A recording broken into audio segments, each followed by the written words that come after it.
Sleepover, shift but no sleep, document it right with Scribe. This question came up in a support worker group, and honestly, it happens far more often than people realise.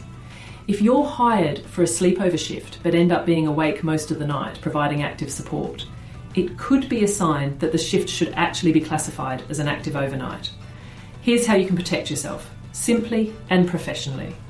Use Scribe Shift Notes. Open the app and select the Daily Progress Report template. You might write something like, "Shift was originally classified as sleepover. Client required ongoing active support throughout the night. I was awake and assisting for approximately 6 hours with only 1 to 2 hours of broken sleep." Then you can track how often these shifts occur, download the notes as a PDF, write a professional email with the notes attached outlining the intensity of the work, whether to support a pay review or to help request a change to the participants' funding in future. No guesswork, no conflict, just professional documentation that protects you and your work. Scribe is available now on the App Store. 14-day free trial, no card required.